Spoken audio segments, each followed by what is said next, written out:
Wednesday, 3:50 in the afternoon. Stock market was up a lot, down up like 500 points. Inflation was less than expected, I guess CNBC says.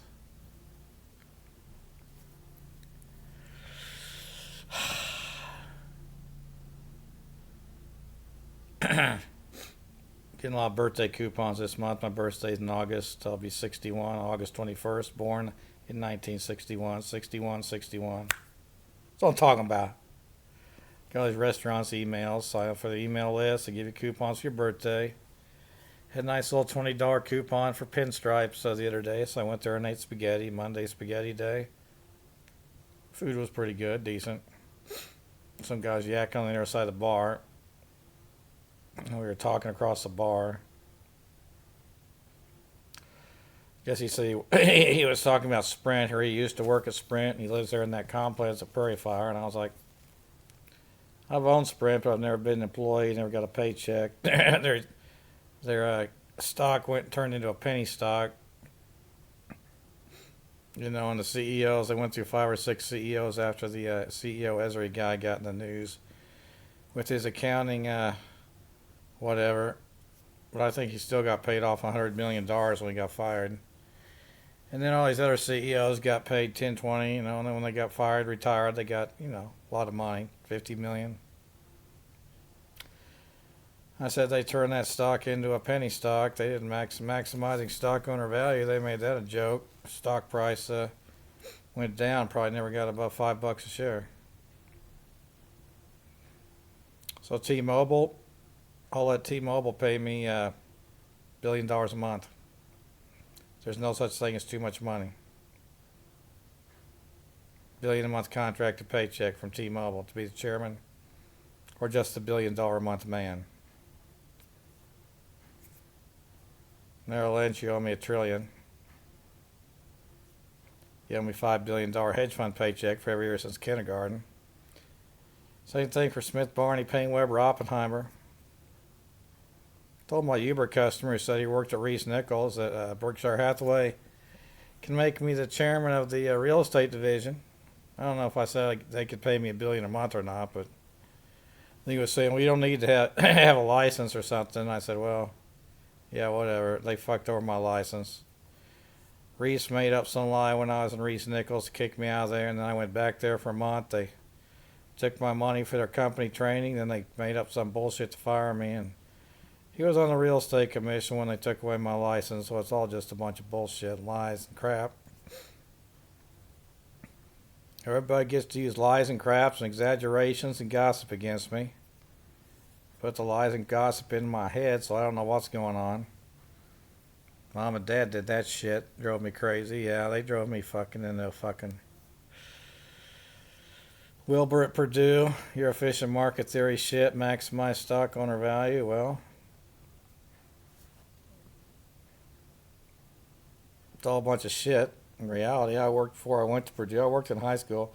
I have common sense. I read the Wall Street Journal. I own stock. I read the proxy statements, the financial reports. I read them as an owner since I was a child.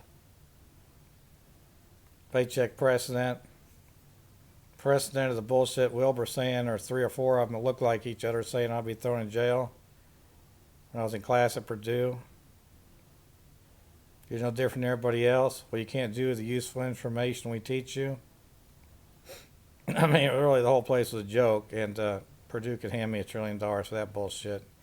And I'm sure that they're involved in me getting thrown in jail, so they owe me $1 trillion. Everybody involved owes me $1 trillion for the trespassing.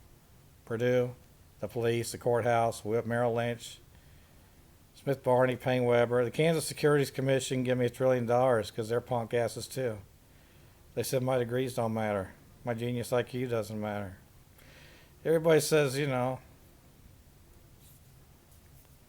get up and get into a physical fight with them, how are you going to get paid?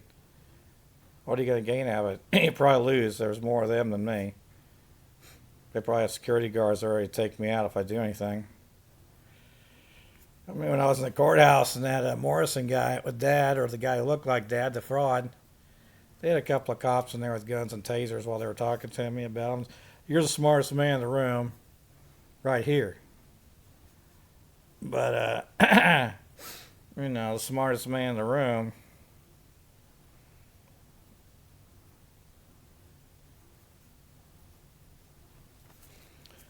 Hell, my room renter was, you know, Spectrum. I said, well, you know, I'm sick of hearing about Spectrum unless they're making me the chairman of the board. What's the chairman of Spectrum's ACT score percentile? He's no different than everybody else. That's right. Everybody everywhere is no different than everybody else. So you come up with reasons that you're better than me that are relevant, that don't matter, besides ACT score and degrees and what from where. You're better than me because you got a better grade point with crap and fraud, and you couldn't even pass first semester of engineering at Oklahoma State or get into Purdue. There's crap and fraud there too. So what's your point? Mm-hmm. Each of these places owes me $1 trillion, and minimum wage for me is $5 billion a year hedge fund paycheck. Past due since kindergarten. Wherever I am, I'm ready to get paid. $1 million a second for my consulting. Wherever I am, I'm ready to get paid. I'm ready to sign a contract for $5 billion a year hedge fund paycheck. With a $5 billion signing bonus to make sure I get paid.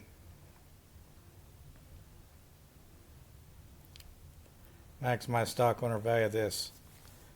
The world champs.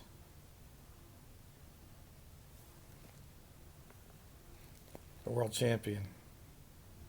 Maximize stock owner value of the world champion. Hey, you can send me millions and billions for my birthday. $100 bills, thousands, billions, trillions. I take money. I ain't too proud to beg. I did beg down there. Those idiots saw me down there on the plaza with my sign I made, sitting on the bench, eating my ice cream cone. Look like a beggar. I see all those beggars down there. I wonder what the hell. My sign said, have Merrill Lynch come down here and hand me $1 trillion and make the board of directors come down here and sign a contract to make me a chairman. That's what my sign said.